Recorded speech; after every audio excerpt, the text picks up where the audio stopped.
مسلم اپنی تعریف کرو.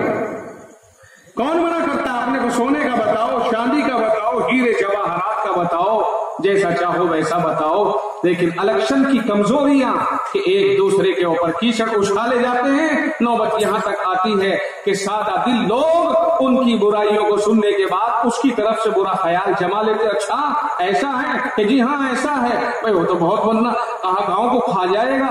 اچھا صاحب، اتنا بڑا پیٹ اسی کا ہوگا کہ وہ گاؤں کو کھا جائے گا؟ اتنی بڑا جبڑا اسی کا ہو گیا کہ سارے گاؤں کو نگل جائے گا؟ تم دودھ کے دھلے ہوئے سے ہی فرشتے بن گئے.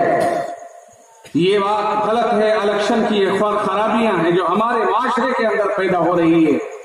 دیکھو، 4 آدمی اٹھے ہیں تو چاروں کے کچھ نہ کچھ چاہنے والے تو ہوں گے، کم ہو یا زیادہ ہوں گے، ضرور چاہنے والے ہوں گے.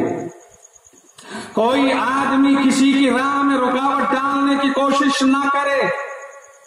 جو آدمی جس کو پسند کرتا ہے اس کی پسندیدگی کے اعتبار سے اس کو رائے اور گواہی دینے دو.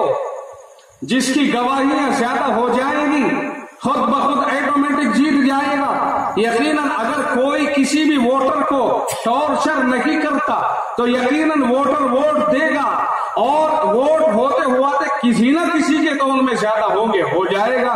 یہ صورتحال کہ ووٹروں کو ٹارچر کیا جاتا ہے، ان پر دباؤ بنایا جاتا ہے. یاد رکھیو، ووٹ دینا ایک گواہی ہے. ووٹ دینا ایک گواہی ہے، یعنی ووٹ دینے والا ووٹ دے کر کے یہ کہنا چاہتا ہے کہ میں گواہی دیتا ہوں اس کینڈیڈیٹ کے بارے میں کہ یہ آدمی میرے نزدیک اس عہدے کے مطابق بالکل درست ہے. ووٹ دینے کے یہ معنی ہے. آپ سمجھے کہ نہیں سمجھے ہو؟ جو آدمی ووٹ دے رہا ہے وہ یہ گواہی دے رہا ہے کہ یہ آدمی میرے نزدیک اس کا حقدار ہے، لہذا میں اس کو ووٹ دیتا ہوں، یعنی میں اس کی گواہی دیتا ہوں. سچ ہے تو مہر لگانا یا بٹن دبانا یہ گواہی ہے. قرآن کریم کہتا ہے وَأَقِیمُوا الشَّهَادَةَ لِلَّهِ، فرمایا گواہی کو اللہ کے لیے صحیح صحیح ادا کرو. دیکھو، ووٹ دینا گواہی دینا ہے، اور گواہی درست اور صحیح دی جائے، جھوٹی نہ دی جائے. قرآن کریم میں فرمایا وَمَن يَكْتُمْهَا، جو آدمی گواہی نہ دے فَإِنَّهُ آثِمٌ قَلْبُهُ، اس کا دل گناہگار ہوا، یعنی گناہ کا کام ہے. اب 2 باتیں سمجھیے.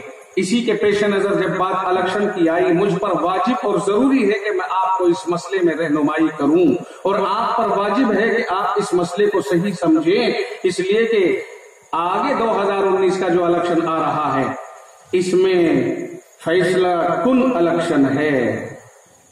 ہائے ہائے، اس کی سنگینی کو نہیں سمجھ پا رہے ہیں.